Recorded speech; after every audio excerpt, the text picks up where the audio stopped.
Bon après-midi à tous et à toutes. En cette belle journée quasi printanière, hein? C'est quand même agréable à l'extérieur.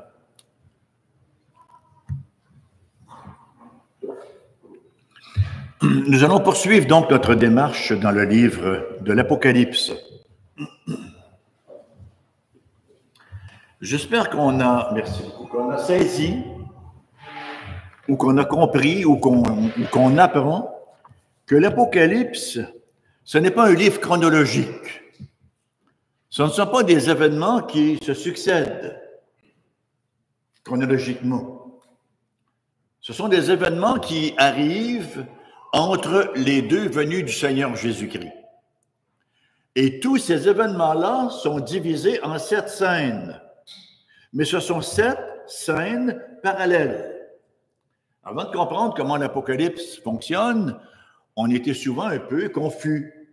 On arrive, on voit naître le Seigneur Jésus-Christ, 3-4 chapitres plus loin, il naît encore, et on a beaucoup de difficultés à donner un sens à ce livre-là, tant et aussi longtemps qu'on n'a pas compris que c'est un livre, enfin, qu'on appelle théoriquement idéologique, que c'est un livre qui couvre tous les aspects de notre existence entre les deux venues du Seigneur Jésus-Christ.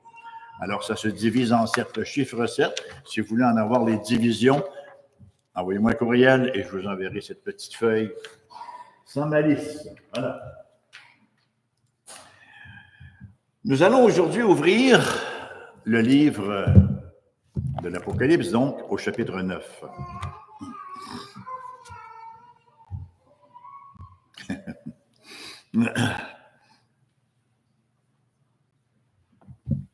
Apocalypse chapitre 9, et nous lirons les versets 12 à 21.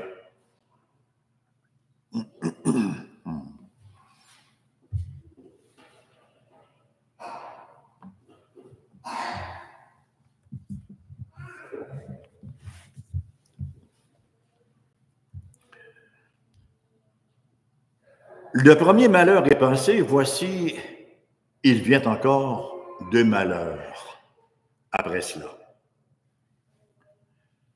Le 6e ange sonna de la trompette, et j'entendis une voix venant des 4 cornes de l'autel d'or qui est devant Dieu, et disant au 6e ange qui avait la trompette, « Délie les 4 anges qui sont liés sur le grand fleuve, l'Euphrate. » Et les 4 anges qui étaient prêts pour l'heure, le jour, le mois et l'année, furent déliés afin qu'ils tuent le tiers des hommes.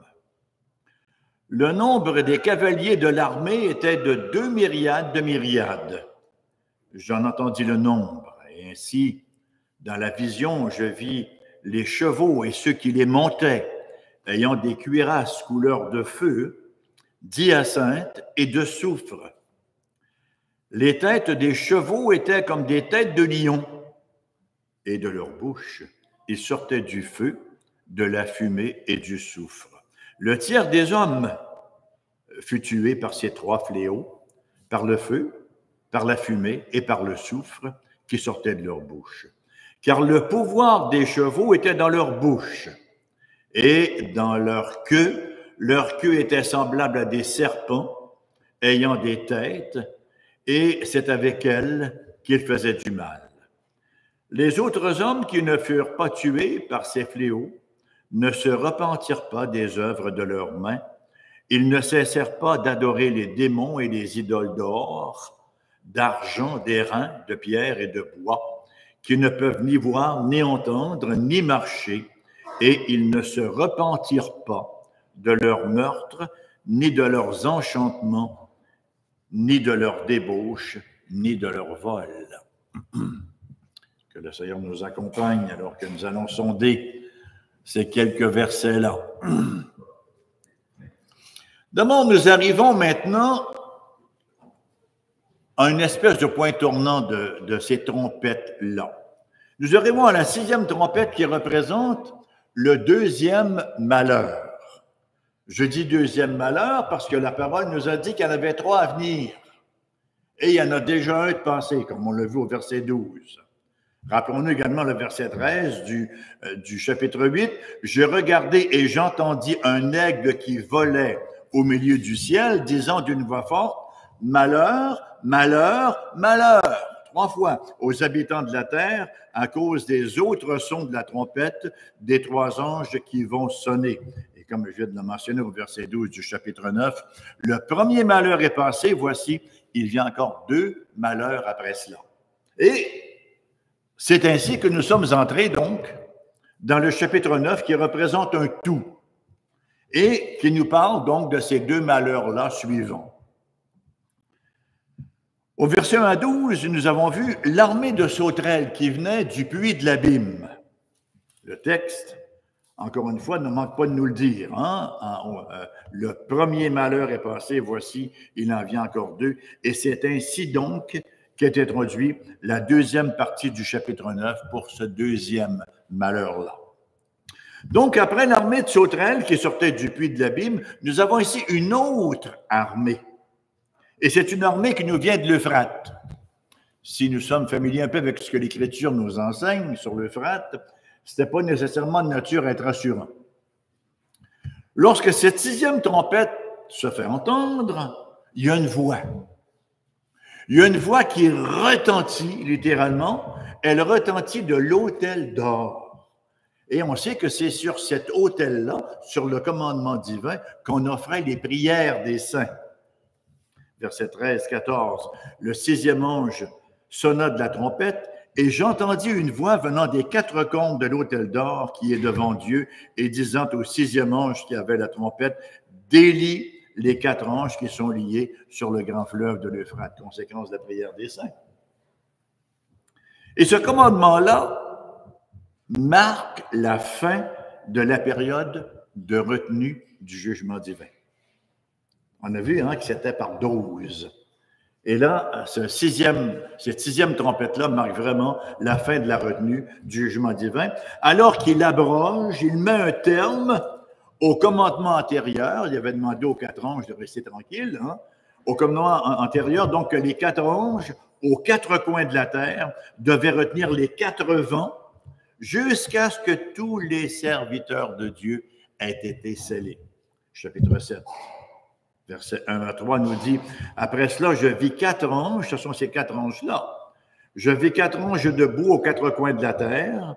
Ils retenaient les 4 vents de la terre, afin qu'ils ne soufflent point de vent sur la terre, ni sur la mer, ni sur aucun arbre. Et je vis un autre ange qui montait du côté du soleil levant et qui tenait le sceau du Dieu vivant. Il cria d'une voix forte aux 4 anges à qui il avait été donné de faire du mal à la terre et à la mer, et il dit, « Ne faites point de mal à la terre, ni à la mer, ni aux arbres, jusqu'à ce que nous ayons marqué du sceau le front des serviteurs de notre Dieu. » On a pu apprécier, jusqu'à maintenant, cette forme d'escalade des trompettes. Ça vient comme par vague ou ça vient par étapes, si vous me passez l'expression. On a pu apprécier d'abord que ce jugement-là a commencé par la destruction du tiers de la terre, du tiers de la mer, du tiers des cours d'eau et du firmament. S'attaquer à la nature, c'est environnemental d'abord. Ensuite, c'est aller aux hommes, la torture mentale, la torture spirituelle, l'oppression des incroyants. C'est aux incroyants que c'est dirigé. Et maintenant, c'est le tiers de la population humaine qui est en cause. C'est-à-dire que cette 6e trompette-là représente l'ultime avertissement à l'homme, l'ultime avertissement à l'humanité.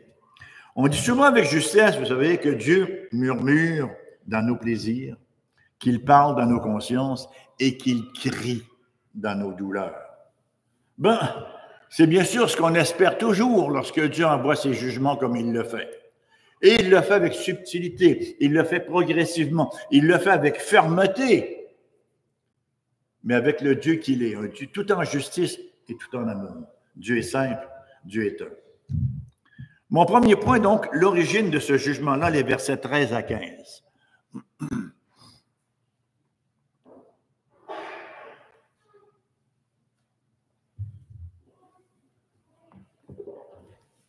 Comme on le disait plus tôt au verset 13, le texte ne manque pas de nous dire que c'est une réponse à la prière des saints. On parle de l'origine de ce jugement-là. Rappelons-nous, bien-aimés, que cette prière des saints-là, elle était importante, elle était instante. Revoyons-le au chapitre 6, versets 10 et 11. Rappelons-nous. Ils crièrent d'une voix forte en disant « Jusqu'à quand, Maître saint et véritable, tarderas-tu à juger et à tirer vengeance de notre sang sur les habitants de la terre? » C'est un « jusqu'à quand » criant qui vient des entrailles. C'est une supplication. « Jusqu'à quand, Maître saint et véritable? » On a l'impression d'entendre Habakkuk. Hein? Une robe blanche fut donnée à chacun d'eux, et il leur fut dit de se tenir en repos quelque temps encore, jusqu'à ce que soit complet le nombre de leurs compagnons de service et de leurs frères qui devaient être mis à mort comme eux, jusqu'à ce qu'ils aient reçu le sceau de Dieu. Oui, il y a une synonymie importante, ce sont deux trompettes différentes. C'était la prière, c'était le cri du peuple de Dieu rejeté et souffrant.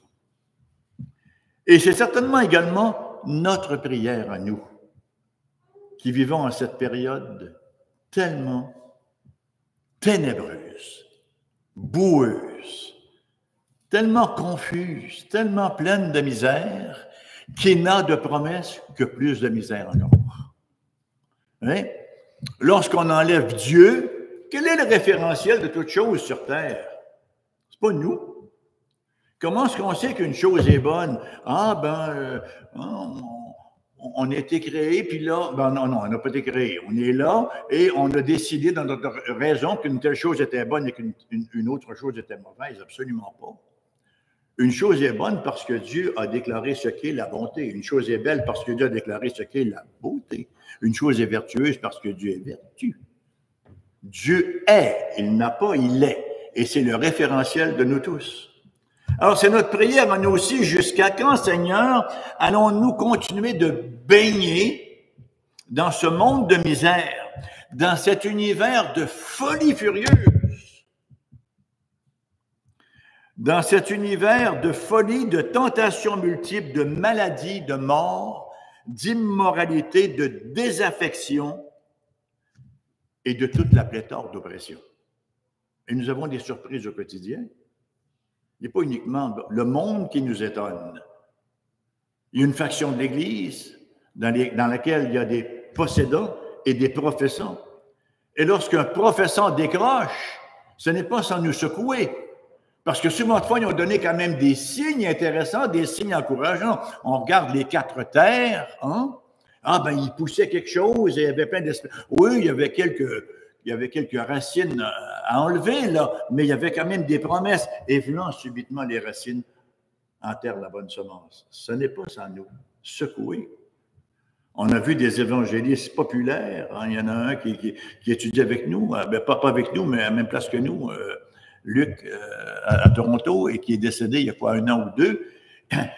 Ravi Zacharias, pour ne pas le nommer, et qui a un ministère absolument phénoménal. Et regardez comment ça s'est terminé. Regardez quel genre de vie il a mené, ce qu'on a découvert après coup. Oui. C'est renversant, ces choses-là. On n'en finit plus de sortir toutes sortes de noms de maladies, toutes sortes de noms de syndromes, pour expliquer l'œuvre de jugement qui est en cours sur la terre. Et qui, comme on l'a vu, se manifeste par ces éléments-là. Oui. Lorsqu'il n'y a plus de péché, comme c'est le cas dans notre société, où est-ce qu'on va mettre la responsabilité? Chez les parents, chez l'éducation, la société qui corrompt, où il y a le syndrome de... Il y a une certaine réalité là-dedans. On n'est pas des obscurantistes moyen-âgeux quand même. De quel syndrome souffrait Nebuchadnezzar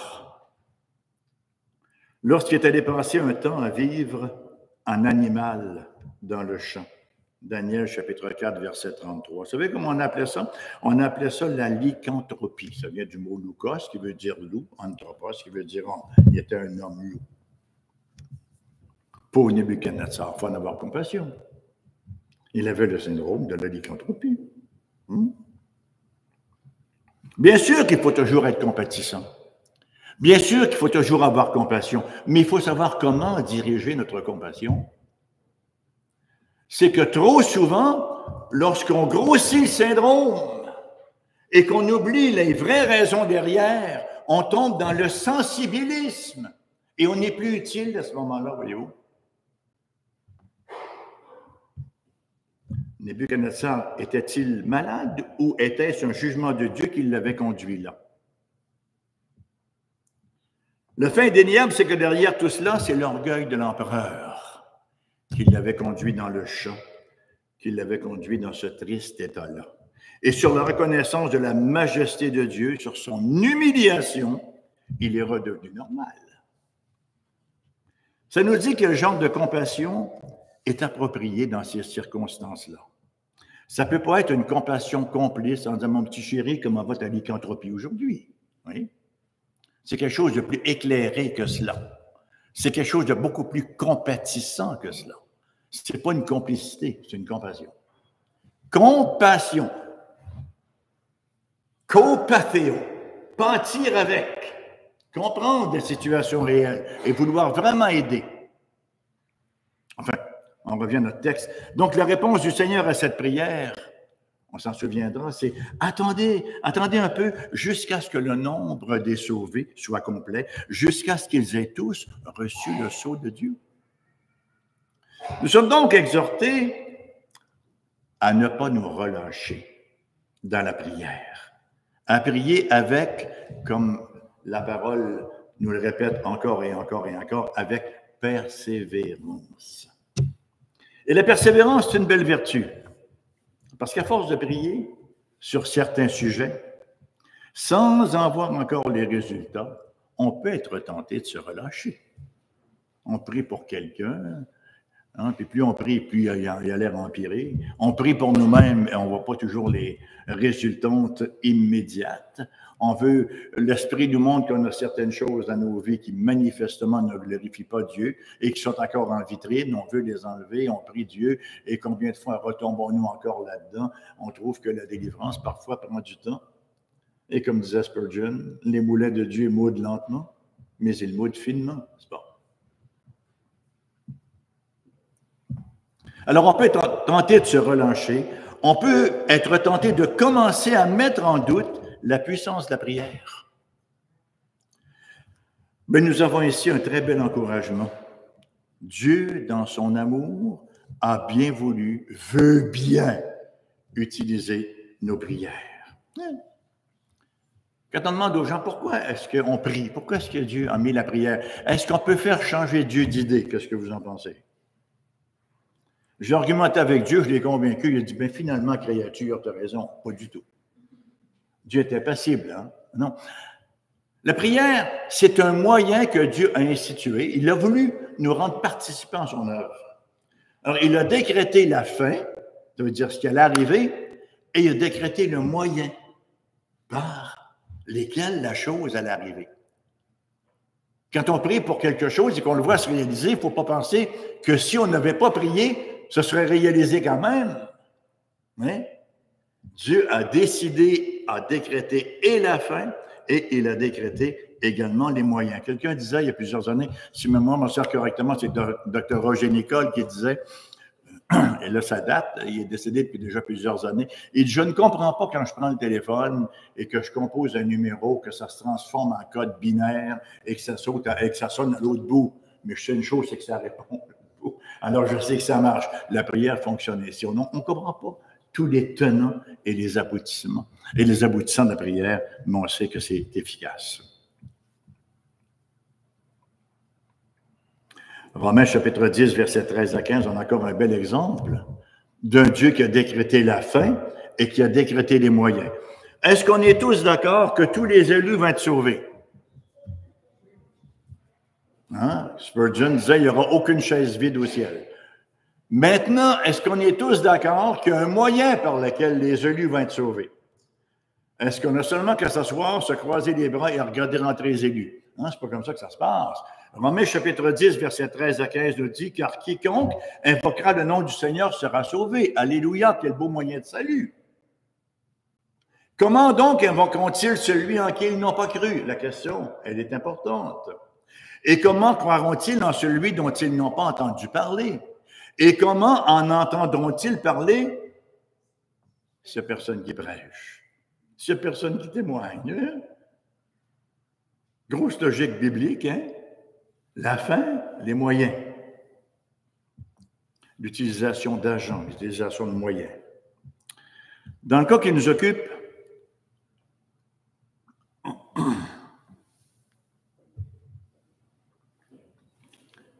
ça semblait être un délai de la part de Dieu dans l'accomplissement de sa promesse. Il leur avait dit, attendez encore un peu, patientez encore un peu. Il semblait y avoir un délai, mais un délai peut-être plus long qu'en tant qu'être humain, là, on l'aurait figuré.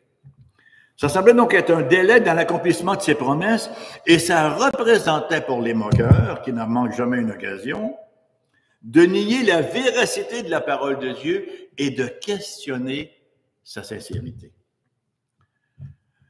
2 Pierre, chapitre 3, versets 3 à 9 nous disent d'ailleurs, c'est un beau rappel de cela, « Le Seigneur ne tarde pas dans l'accomplissement de la promesse, comme quelques-uns le croient, mais il use de patience envers vous, ne voulant pas qu'aucun périsse, mais voulant que tous arrivent à la repentance. » On comprend bien sûr, la signification du mot « tous », de tous ceux qui sont en Christ Jésus.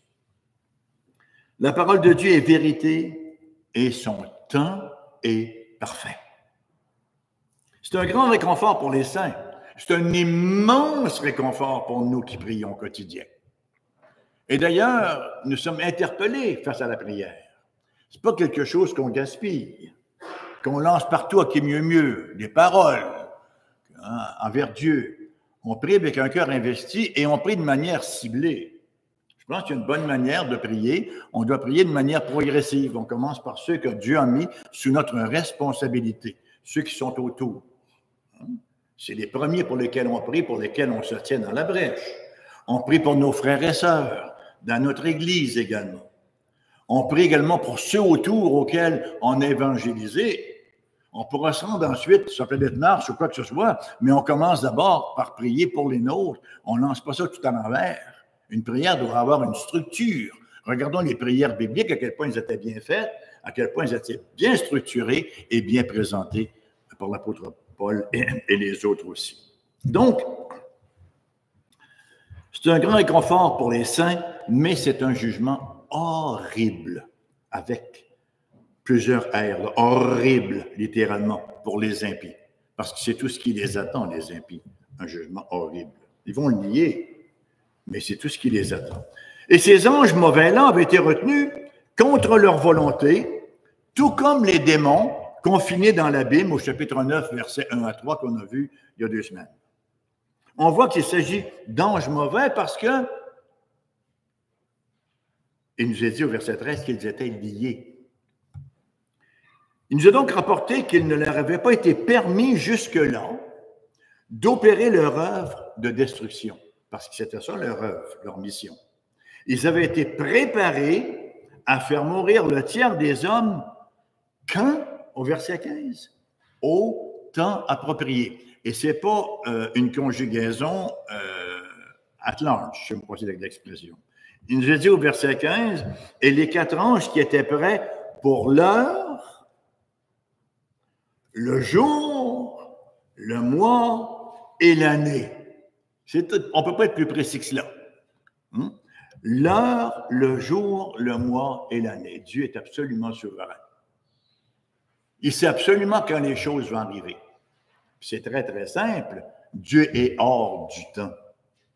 Dieu ne devine pas ce qui se passe dans le temps. Dieu ne fait pas de l'horoscope.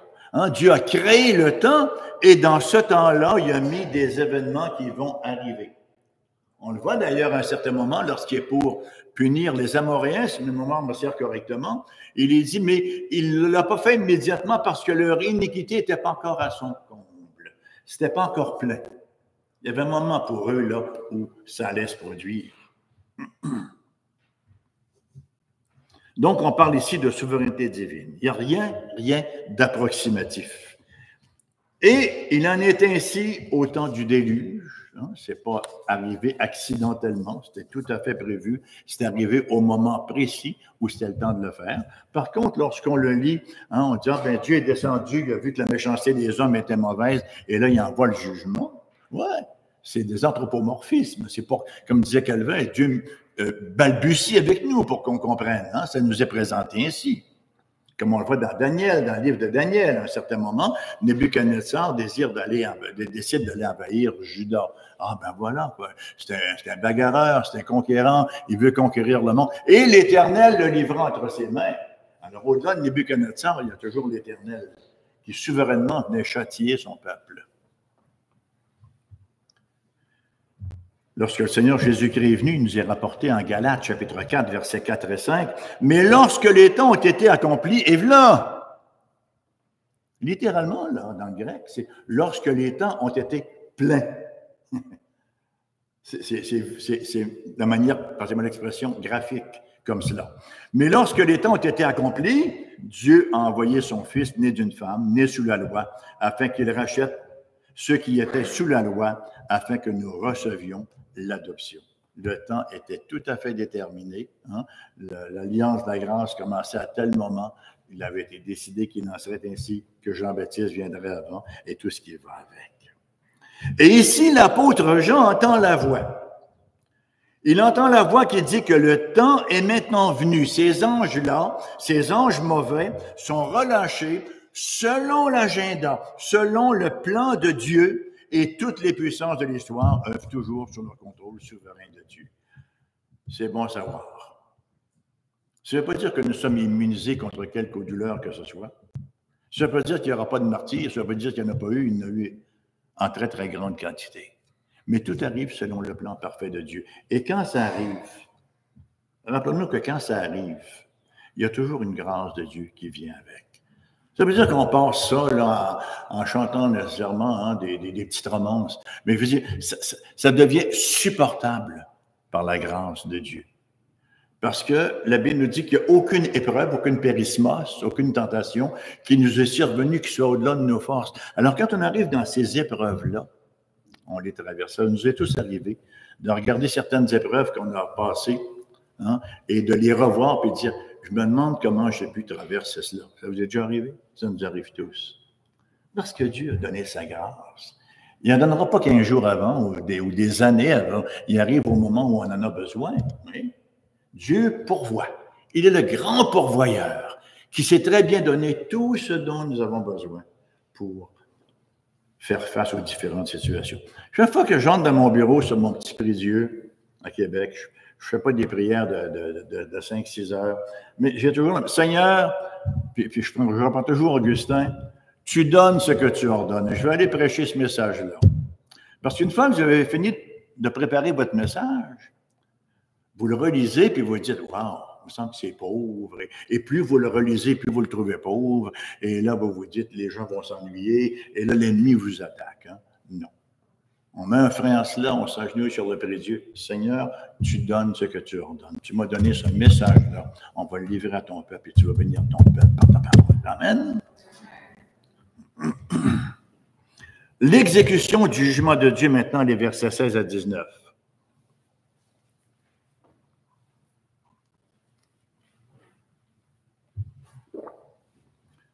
Donc, au verset 1 à 11, on a vu que les sauterelles torturaient.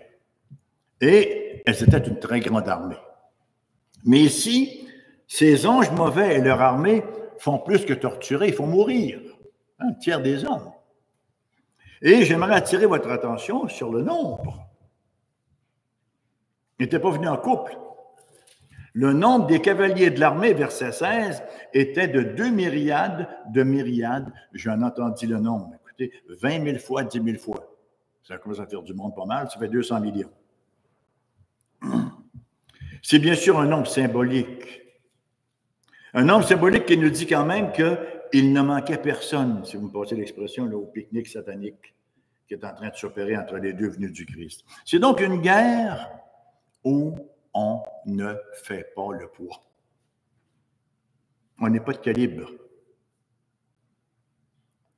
Les puissances sataniques sont infiniment plus grandes que nous. Je parle de nous pécheurs. Les puissances sataniques sont infiniment au-delà de tous les pécheurs nés depuis Adam, qui ne sont pas encore régénérés, qui sont encore sous la puissance de Satan.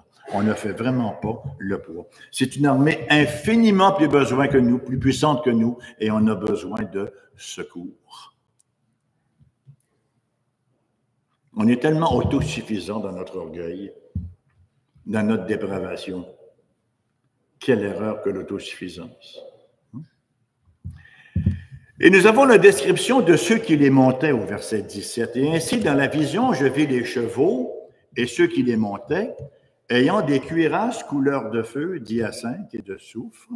C'est intéressant de noter que la couleur de leur cuirasse correspond à leur moyen de destruction. Un détail à souligner d'ailleurs, c'est que le dommage est opéré par les chevaux, non pas par les cavaliers, mais par les chevaux, la deuxième partie du verset 17. Les têtes des chevaux étaient comme des têtes de lion, et de leur bouche il sortait du feu, de la fumée et du soufre. Et dans la Bible, les chevaux, ce sont passez-moi l'expression, des chars de guerre. C'est des animaux de guerre, les chevaux. Vous ne voyez personne partir en guerre en train de chevaucher un mulet. Les mulets, c'est pour les prophètes. Quand Jésus entre à Jérusalem, il rentre sur le dos d'un ânon, une ânesse. Hein? Mais les chevaux, c'est pour la guerre. Alors, on est en plein dedans ici, là, avec ces chevaux-là. Les chevaux sont très souvent symboliques du pouvoir militaire, sauf que pour les ânes, c'était pour les prophètes. Donc, la description des chevaux dans le texte fait ressortir l'horreur de leurs œuvres. Rappelons-nous qu'ils étaient liés au fleuve d'Euphrate, on l'avait dit au début.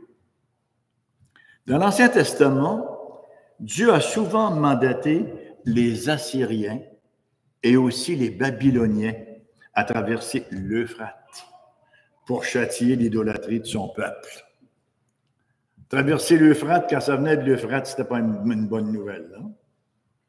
Hein? À l'époque où Jean écrit l'Apocalypse, l'Euphrate, vous savez, ça représentait la frontière de l'Empire romain, au-delà de laquelle vivaient les terrifiants cavaliers de l'Empire parthe. Et les Romains, là, aussi pédants pouvaient-ils être à l'époque, avaient une peur morbide des affreux partis à l'autre côté de l'Euphrate, hein, de se faire conquérir par eux. C'est donc une image vivante pour les lecteurs de l'époque et je pense que ça devrait l'être également pour nous. Il ne faut pas tomber dans une espèce de mysticisme où on verrait tous ces jugements-là arriver de manière surnaturelle à vue humaine. Il faut toujours nous rappeler qu'à part quelques exceptions, le surnaturel opère dans le naturel. Les chercheurs de miracles, c'est comme les chercheurs d'or aujourd'hui, ils n'en trouvent jamais. Dieu fait constamment Le naturel, c'est un miracle. Que le soleil se lève le matin, écoutez, on a beau dire qu'il y a des lois, mais il y a un législateur au-dessus des lois. Hein, il y a quelqu'un qui régit tout cela. Hein, et il n'y a pas une constante, c'est toujours à la même heure, à la même date, la même chaleur. Non, la providence divine est à l'œuvre, constante là-dedans. Il faut toujours nous rappeler donc que ça s'opère dans le naturel. Le premier châtiment du péché, c'est le péché lui-même. On a déjà vu en Romains 1 que les hommes, malgré leur connaissance générale de Dieu, ont refusé de l'adorer. Et qu'a fait Dieu? Est-ce qu'il a opéré toutes sortes de trucs naturels ou surnaturels? Pas du tout. Hein? Non, il les a livrés à leurs passions infâmes. Livrés à leurs passions infâmes. Et c'est ce que le monde croit être la liberté. Je peux faire tout ce que je veux. Je peux décider de mon genre. Je peux décider de mon modus vivendi. Je peux décider de tout ce que je suis. Je suis libre. Et une fois qu'ils ont commencé à être liés par cela, ils se rendent compte qu'ils sont livrés, qu'ils sont esclaves. qu'ils ne peuvent plus s'en défaire. C'est ça le péché. Subtil, hein? C'est à peu près comme les anciens vendeurs Familex qui cognaient aux portes. Une fois qu'il avait le pied dans la porte, c'était final. Hein? Il allait finir par entrer. Mais le péché il est comme cela. Lorsqu'il vous met le grappin dessus et que vous lui laissez un peu d'espace, il va prendre toute la place. Ça ne sera pas très, très long. Verset 18-19 nous parle qu'il y a eu 3 fléaux. 3 fléaux qui tuent, 3 fléaux qui trompent.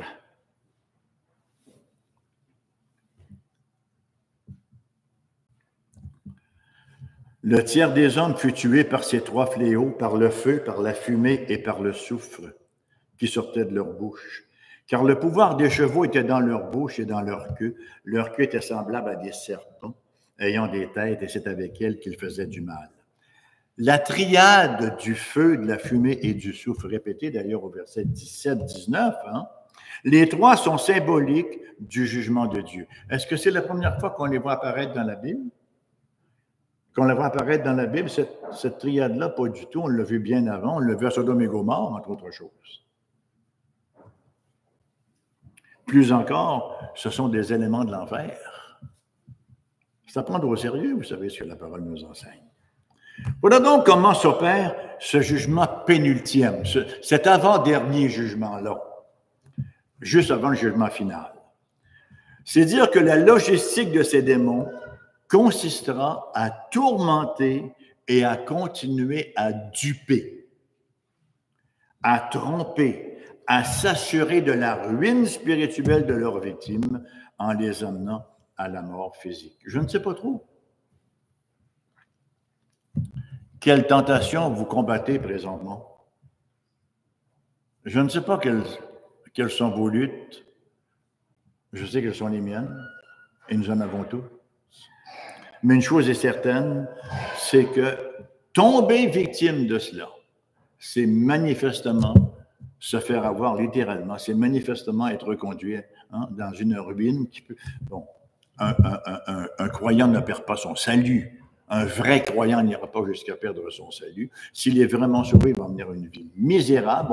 On a vu David, après son péché avec Bathsheba, il n'a pas pu continuer là-dedans, mais ça lui a quand même coûté pas mal cher.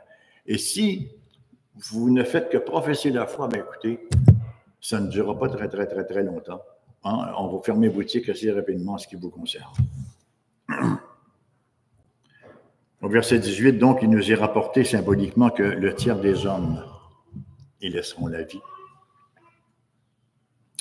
Ainsi s'intensifiera le nombre de faux enseignants qui tentera d'émasculer le christianisme, de lui enlever sa puissance, de lui enlever sa fertilité, de le maquiller sous le couvert d'enseignements et de pratiques idolâtres. Le plus grand danger n'est pas le monde, le plus grand danger c'est nous-mêmes, le plus grand danger c'est l'Église. Il faut que l'Église reste propre. On sait que l'ennemi envoie ses anges, on sait que l'ennemi envoie ses serviteurs là-dedans, déguisés en anges de lumière, des enseignements parfois extrêmement subtils qui finissent par proposer toutes sortes de relâchements, qui vont de relâchement en relâchement, qui vont à l'idolâtrie.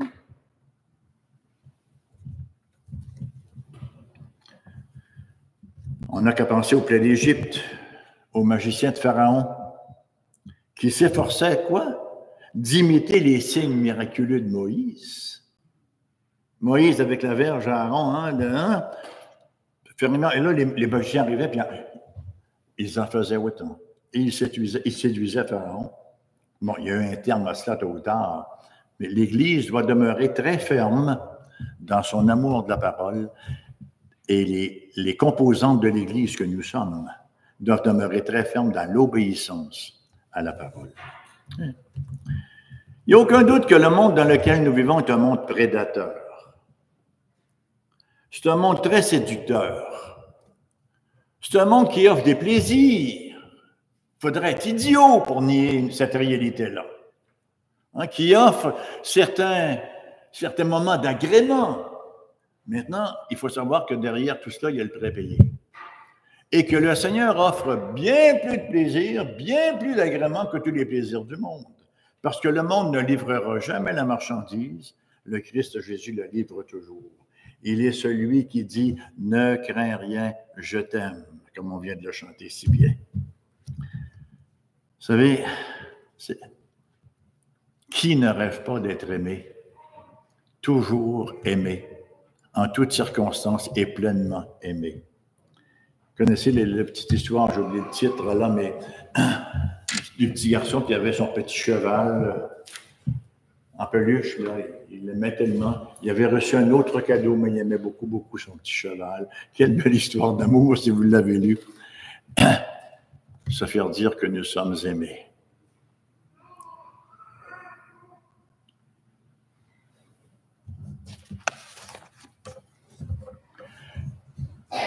L'une des grandes souffrances du monde, c'est la solitude.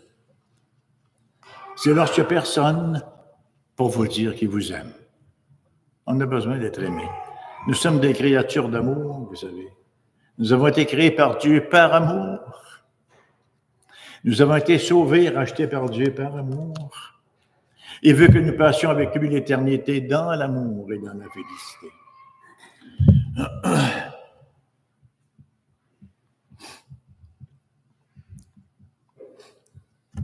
Donc, s'intensifiera le nombre des faux enseignants qui tentera d'amoindrir, de ruiner le christianisme. On le voit dans Jude, on le voit dans 2 Pierre.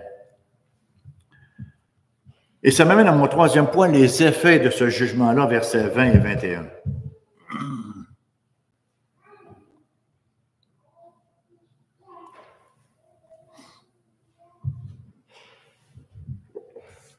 Les autres hommes qui ne furent pas tués, qui ne furent pas tués par ces fléaux, ne se repentirent pas des œuvres de leurs mains. Ils ne cessèrent pas d'adorer les démons, les idoles d'or, d'argent, d'airain, de pierre et de bois qui ne peuvent ni voir, ni entendre, ni marcher. Et ils ne se repentirent pas de leurs meurtres, ni de leurs enchantements, ni de leurs débauches, ni de leurs vols.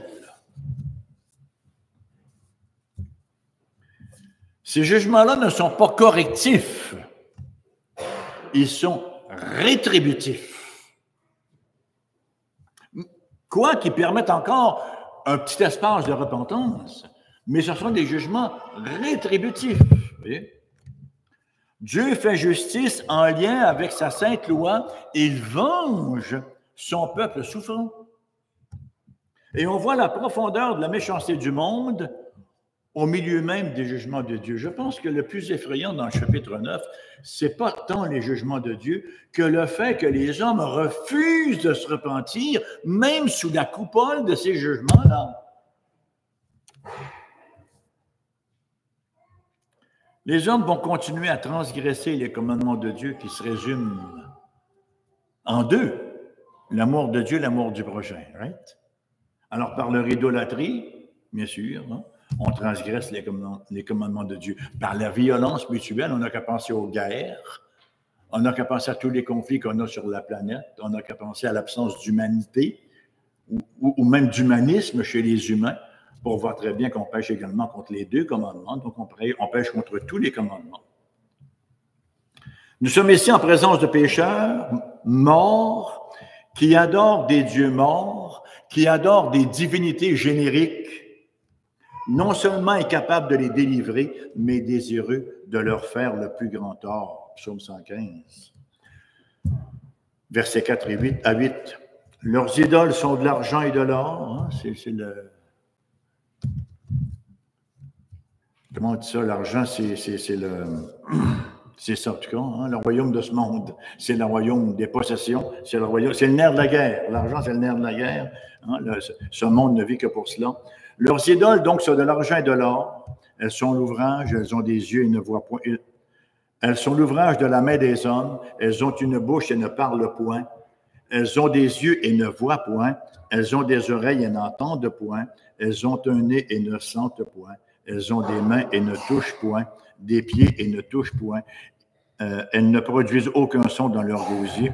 Ils leur ressemblent ceux qui les fabriquent, tous ceux qui se confient en elles.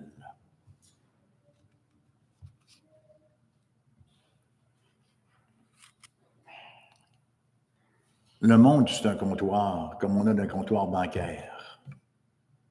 Vous arrivez et vous ne voyez personne. Il n'y a pas de nez pour vous sentir, il n'y a pas de main pour vous accueillir, il n'y a pas de bouche pour vous parler, il n'y a pas d'oreille pour vous entendre. C'est complètement mort.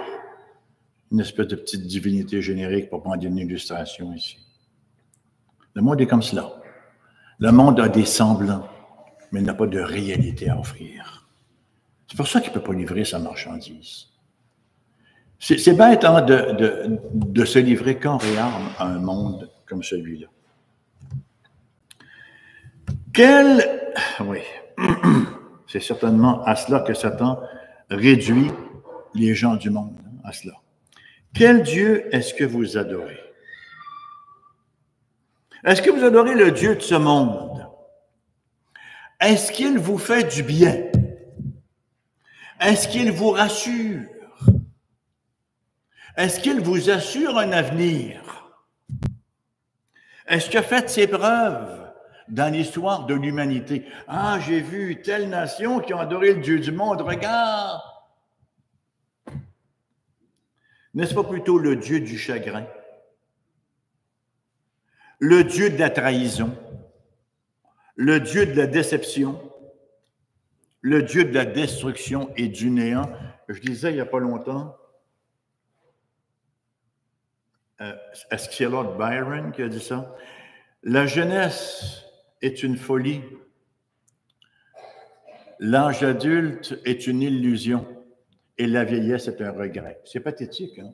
Lorsqu'on en arrive à cette conclusion-là, vous voyez, toute votre vie n'a été que superflu, que du superficiel. Pour ne prendre qu'un exemple de l'importance d'avoir nos valeurs à la bonne place, vous êtes familier un peu avec l'éthique. L'éthique, bon, nous ne sommes pas des gens, nous ne sommes pas des existentialistes, nous ne sommes pas des gens qui marchons avec une éthique de situation. C'est-à-dire, on arrive dans une situation, ah, ici j'applique telle règle, ah, mais ici ça va être une autre règle. On est cohérent dans notre éthique. Hein? On appelle ça, attention, le triperspectivalisme. Ça veut dire que dans l'éthique chrétienne, il y a 3 perspectives. Et la perspective, toutes les perspectives sont importantes. La première perspective, c'est la norme. On appelle ça la perspective normative. Elle est en haut du triangle.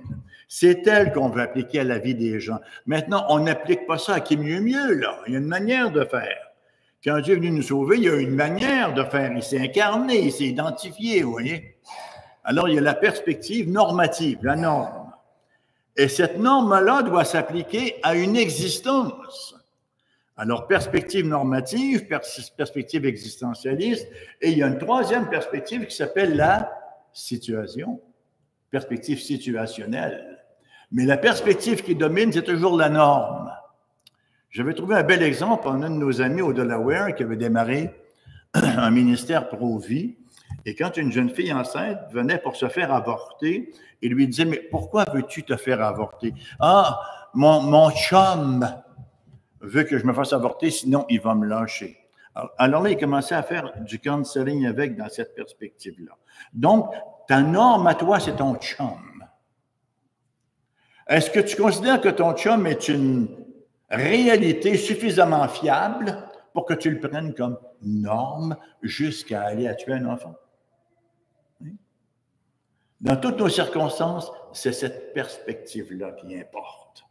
La perspective normative. Et ça nous en dit beaucoup également. Comment opérer lorsqu'on proclame cette éthique-là aux gens? On leur dit, mais voilà, là, tu as les 3 perspectives, God bless you. On les accompagne là-dedans. On les aide là-dedans. Je sais qu'au Delaware, quand il conseillait des gens comme ça, bon, il leur donnait ce dont ils avaient besoin pour le bébé. Ils essayaient même, si besoin en était, de trouver des parents adoptifs. Vous voyez, on n'est pas uniquement des parleurs, on est des gens d'action.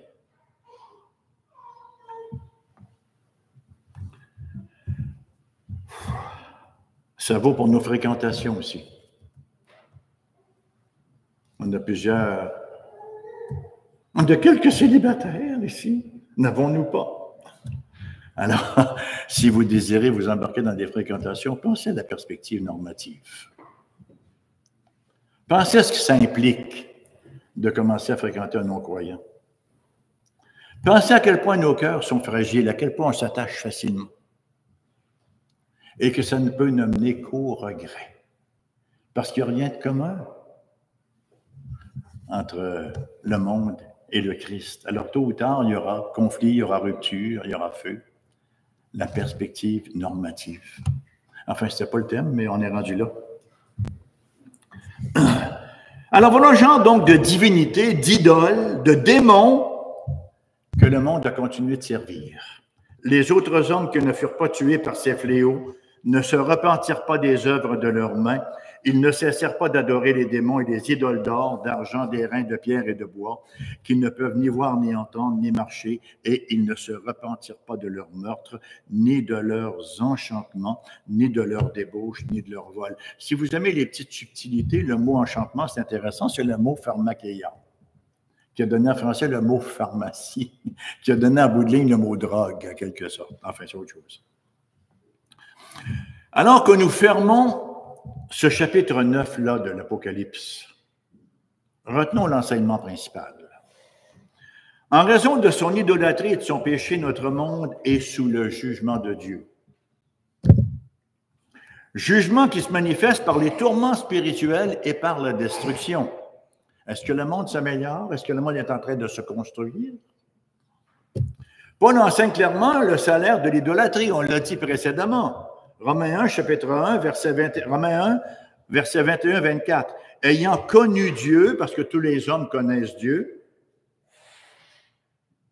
tous les hommes savent qu'ils sont des créatures de Dieu, même s'ils le nient. Qui a écrit le livre God Doesn't Believe in Atheist? Je pense que c'est Sproul qui a écrit cela. Car ayant connu Dieu, ils ne l'ont point glorifié comme Dieu, et ne lui ont point rendu grâce, mais ils se sont égarés dans leurs pensées, et leur cœur sans intelligence a été plongé dans les ténèbres, se vantant d'être sages, ils sont devenus fous. Ils ont changé la gloire du Dieu incorruptible en image représentant l'homme corruptible, des oiseaux, des quadrupèdes, des reptiles. C'est pourquoi Dieu les a livrés à l'impureté, selon les convoitises de leur cœur. Ainsi, ils déshonorent eux-mêmes leur propre corps. Ils ont manqué d'intelligence. Ce n'étaient pas des fous. C'est pas ça que la Bible veut dire. Ils ont manqué de science. Ils ont manqué de mettre à profit cette connaissance que nous avons. On en parlait il n'y a pas si longtemps, Calvin appelait ça le sensus deitatis, le sentiment de divinité qui nous habite. On sait que nous sommes des créatures de Dieu et on sait qu'on lui est redevable et on sait qu'il nous veut du bien. Et quand on se rebelle contre cela, enfin c'est le cas depuis la chute, mais on voit où ça nous mène. Deuxièmement, aussi effrayant que puissent être ces jugements-là, les chrétiens n'ont pas à craindre. Ce chapitre est plein de mentions de la souveraineté de Dieu et de l'assurance que ces jugements sont dirigés vers les impies et non vers ses enfants. Et à la fin du chapitre, troisièmement, il nous est dit que le reste des hommes ne se repentirent pas. Puisqu'il s'agit du jugement pénultième, de l'avant-dernier jugement, on se doit de faire un dernier rappel à ceux qui ne sont pas encore abrités en Christ Jésus. On n'a qu'à penser au déluge. Pendant 120 ans, aujourd'hui on construit des blocs appartements en une semaine, mais ça a pris 120 ans à Noé pour bâtir cette arche-là. Et vous êtes allé la voir aussi, hein? On comprend que ça a pu prendre autant de temps que ça, là, surtout avec les outils de l'époque. Pendant 120 ans qu'après Noé, pour bâtir l'arche, les gens pouvaient se repentir. Il nous a dit qu'il était un prédicateur de justice. Fuyez le jugement qui s'en vient. Mais lorsque les portes de l'arche sont fermées, il restait quoi? Il ne restait aucune autre perspective que celle du jugement. Parce qu'il y a une promesse pour les incrédules. On devrait dire qu'il y a une promesse pour les incrédules. Et c'est la promesse du jugement éternel à venir, qui est beaucoup plus proche qu'on peut le croire d'ailleurs. Si vous avez déjà eu une marche spirituelle, si vous avez déjà eu une vie d'église et que vous en soyez sorti, votre situation, elle est extrêmement précaire.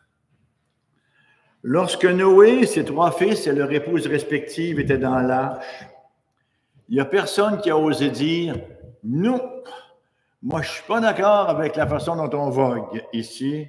Je ne suis pas d'accord avec la façon dont ça fonctionne ici. Ouvrez la porte, je descends. » Personne qui aurait osé dire ça, il y avait un jugement dehors. Il y a un jugement, bien-aimé, en dehors de l'Église. L'importance de demeurer bien croupi, bien caché dans l'Église du Seigneur Jésus-Christ. L'importance de rechercher l'unité, la bonne marche, la prospérité, le confort de l'Église du Christ Jésus. Notre salut est en lui et dans l'Église qu'il nous a donnée. Il nous a mis ensemble pour qu'effectivement on s'inter-encourage dans cette marche-là. Que le Seigneur nous soit en aide et qu'il bénisse cette petite Église réformée baptiste de la Trinité que nous sommes en train de former, que le Seigneur est en train de former.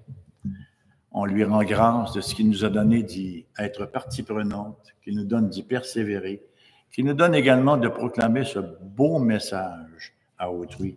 Il y a un jugement qui s'en vient.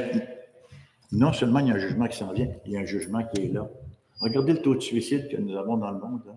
Je parlais avec quelqu'un hier qui est un petit peu désespéré. Il est dans l'enseignement et dans sa classe de primaire, un enfant de 10 ans qui est suicidaire. Puis on attend ça à cœur de jour. Vous voyez, quand on a perdu le référentiel, où va-t-on? On n'a plus de vis-à-vis. Dans quelle direction allons-nous? Quel avenir peut-on espérer? Il n'y a plus de référentiel. Communiquons ce beau message que le Christ Jésus nous a apporté dans sa gloire et qui nous a laissé en écrit par la parole faite livre. Amen.